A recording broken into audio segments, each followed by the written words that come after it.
the rally. He's been up every year. Wonderful guy. In fact, he's donated a couple of handgun courses. So if you go over and drop a couple bucks in the raffle over here, you just might win yourself training. And you know, we need people who are there for us, because we're all responsible gun owners. Today there's, you know, we want people to be out there, visible, and if you are a gun owner, you know, we don't like violence either. We want you to be responsible gun owners, because we're all, you know, the tip of the spear. What they see in us, they're going to roll out, and you know, that's going to be the imagery. So we want responsible gun owners, and my next guest, he instructs them how to be safe, responsible gun owners, and that's something you should advocate all the time. And the message that Kirk's going to bring to us here is an important one, and I ask you, you know, please get in touch, find his table, get signed up, get a raffle ticket, and you know, even if you're already licensed and you got your license to carry, share that with somebody. You know, find a high school graduate and say, here you go. We need to engage the youth. They are being indoctrinated in these, I don't know, I homeschooled my kids because quite honestly, I looked at the public schools as little socialist cesspools. It is horrible what they are doing to the minds of our children. And we've got to break that link. You got to unschool them. If your kids are in government schools, you got to unschool them when they get home. Clean that crap out of their head and turn them back into Americans. Homeschool them. I did. It's the hardest thing I ever did, but I'll tell you what, my kids say, please, thank you, and we'll hold the door for a lady. They're not sitting there home right now on that plastic Game Boy. They're out doing things. They're outside. They're working. They're productive. The next generation, we're about 2 generations into it right now. The public schools are churning out, and we look at them on Facebook. We look at them on the news. We laugh and point, and we say how ridiculous that looks. I can't believe what I'm seeing. And we laugh and we click that button off. They are the ones that are going to be protecting your freedoms and liberties. That's the generation, okay, as we all get old, us old farts get old, and we fade off.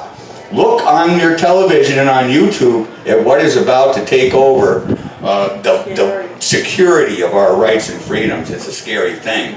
Please reach out to the youth. Next year, every year I ask 2 things of the audience. 1, do what you do with love in your heart. And 2, bring someone to the rally next year. Well, I'm ramping it up. Don't just bring another adult, another old fart like me. Bring a kid with you next year. Bring some of the youth. Yep. I want to see more young people here. Like me. All right, there we go. Yeah, look at this young fella right here. So we have got to ramp it up, and we got to learn how to argue this logically. We've got to use facts. We can't use emotion. One of our speakers is coming in, Dan Loss. He's the author. 2 years ago came with Jan Morgan. His first book was about how fear and emotion is used to churn up that reaction that they want for the gun grabbers. His second book, it just came out. We're lucky to have him here. It focuses more on the media's complicity in this. All right, so we're here to educate ourselves and celebrate. Without much further ado, I want to get on to one of our veteran speakers here. He's been on the agenda pretty much, I think, every year that we've had this event, and he's just done a stellar job. Please give it up for Mr. Kirk Whatley.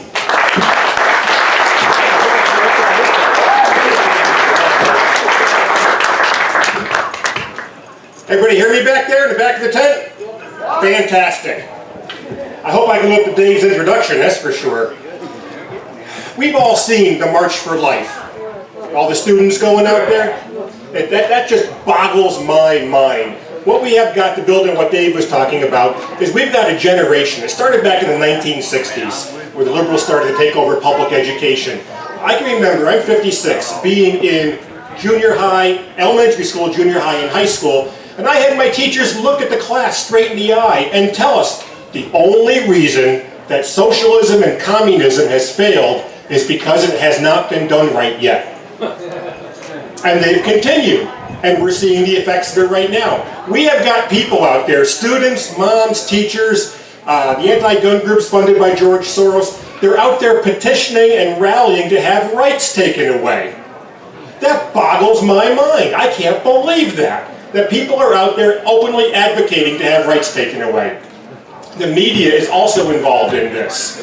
Now, I got a question for you guys based on the March for Life. AR-15. AR stand for assault rifle? No. Does it stand for automatic rifle? No. What does it stand for? Armalite, 1957. They came out with it. You'd be amazed who doesn't know something like that. And we go to the gun laws that are in existence. Who's in favor of keeping guns out of the hands of the crazies? Yep. All right? The crazies, people deemed mentally insufficient by the state, people with felonies and information like that. Did you guys see the article where they reported that 500,000 names were removed from the NICS database? Did you guys see that? I got news for you. From 1994 to 2017, guess how many names of mentally insufficient people the Commonwealth of Massachusetts submitted to the NICS database? 100. One. Wow. One name from 1994 to 2017. They admitted that. That was in the Boston Herald.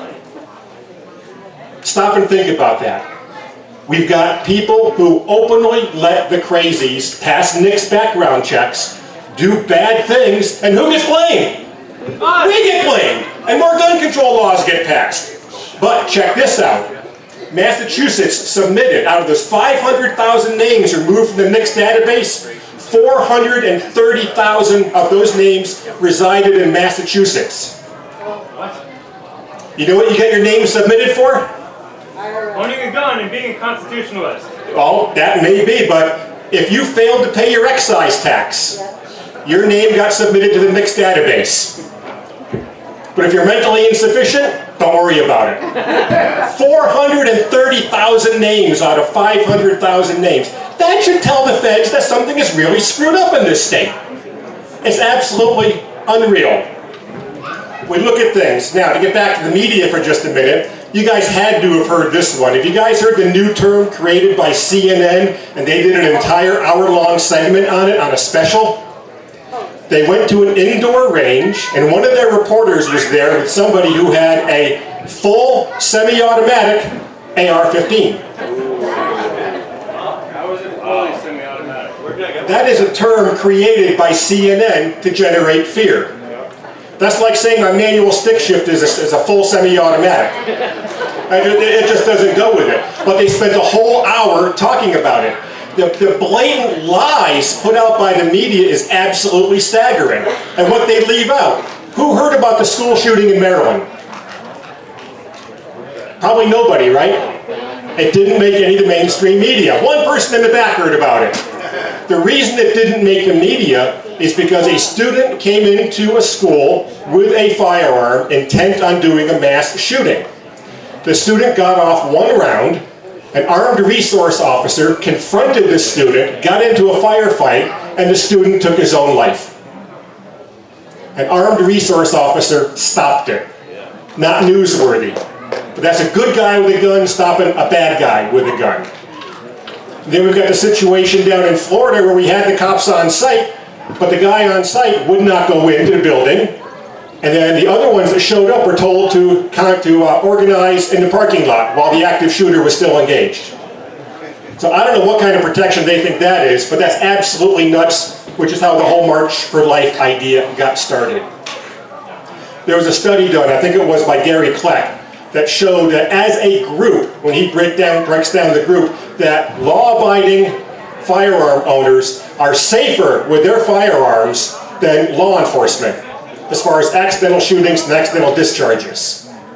So as a group, we do very, very well. And something I want to reiterate that Dave talked about is that when we are out there, every one of you represents me. I represent all of you.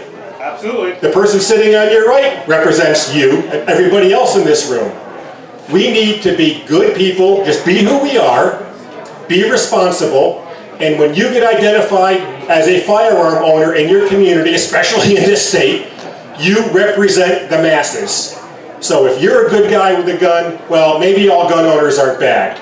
But if you're a moron with a firearm and somebody sees you, then all firearm owners are morons, like the Democrats and the media try to portray us as. So we need to be on our best foot. If you're carrying today, I'm sure that you know this, but no alcohol. I'm part of the security team. All of us are just having soda and water today. So please be responsible and you go out there and do your activities as well. It's interesting, when I do my classes, I ask people why they're here. And I get a wide variety of reasons. Self-defense, my significant other has a firearm, I want to be safe, something like that. One of the few answers that I ever get is because it's my right. And it is our right. Yep. You guys recall Heller versus DC? You guys don't recall that? Okay. I see half the room nodding, the other half not. For those that are not nodding, Heller versus DC, Joseph Heller was a correctional officer in the DC prison system. He guarded the scum of the scum.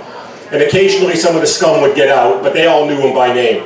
So when he retired, he went to the DC chief of police and said, I'd like to have a handgun in my house for self-defense. DC chief said, no, nobody gets one.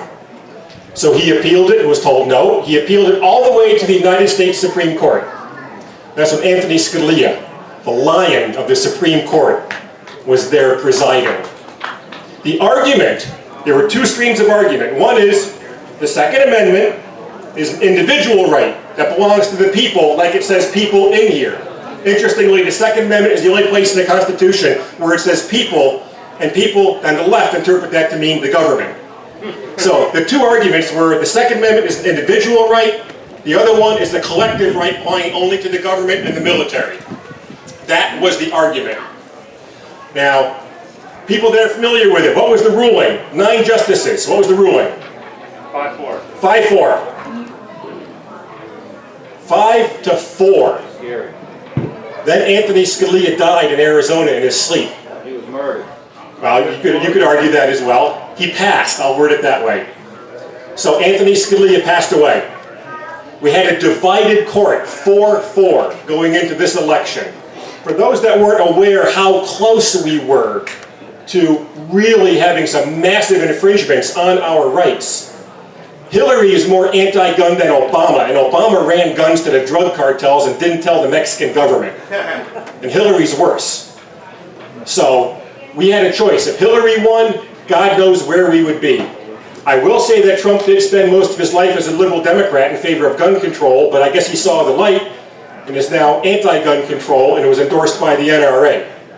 So this past election for the Second Amendment was a real nail-biter, because we were looking at a divided court, one court justice. If it wasn't Gorsuch and it was somebody that was anti-gun, I don't know where we'd be. Thank God Trump won and appointed Gorsuch to the Supreme Court, because now our Second Amendment is safe for now. What we need to do is replace Kennedy when he retires, and Ginsburg, if she stays awake long enough, we can retire her.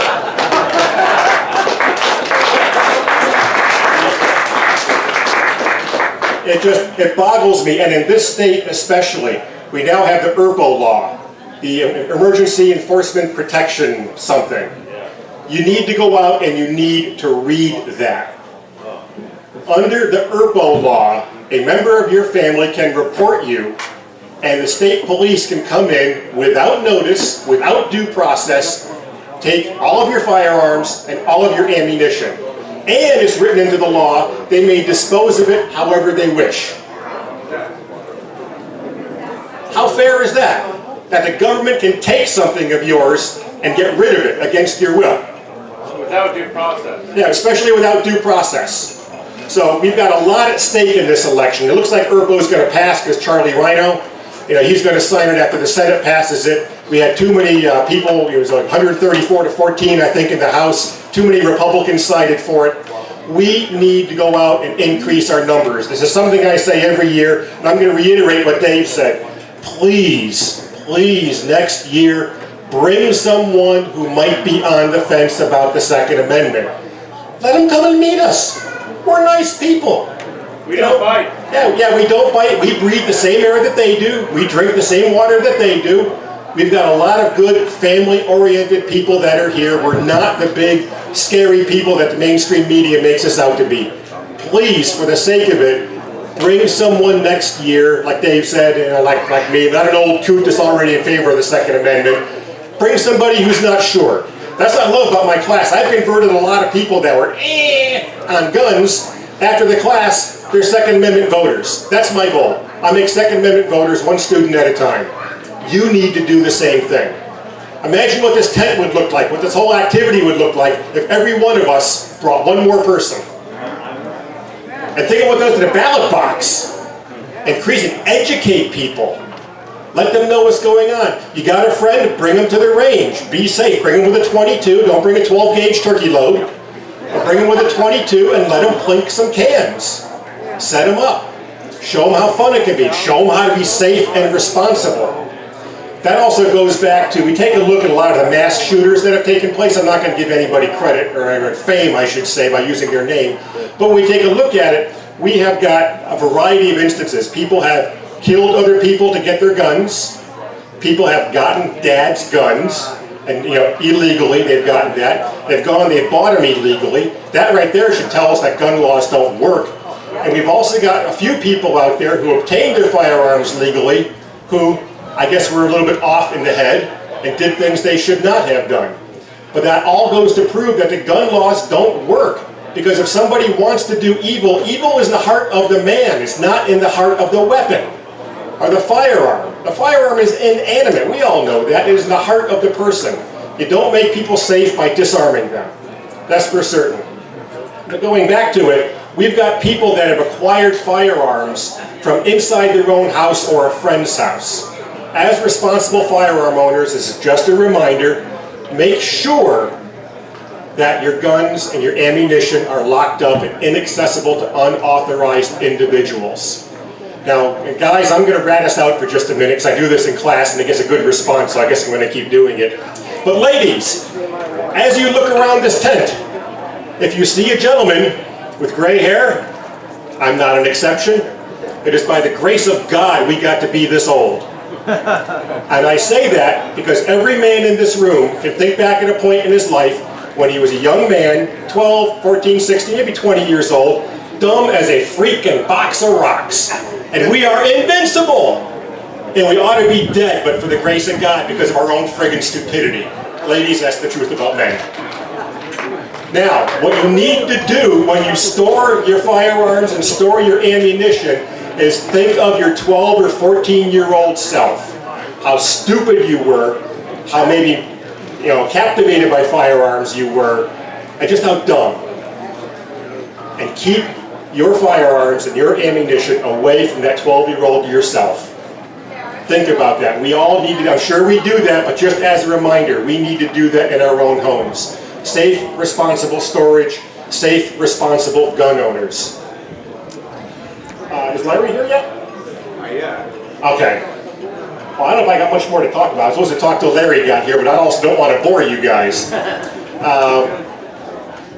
I think I'm pretty much done with things. My final word, though, I said it before, is please bring somebody next year who may be on the fence about firearms. Introduce them to us. Buy them a hot dog or something. Let them hear the speakers. We are not the extremists. We're family members. We believe in God. We want to be safe. We want nice neighborhoods. We want all of those things. So please, we need numbers. I say that every year. Numbers, numbers, numbers. We need numbers. Each one of us has to go out and do our part to increase those numbers. With that, I'll give the microphone back to Dave. Thank you all very much, and have yourself a great day.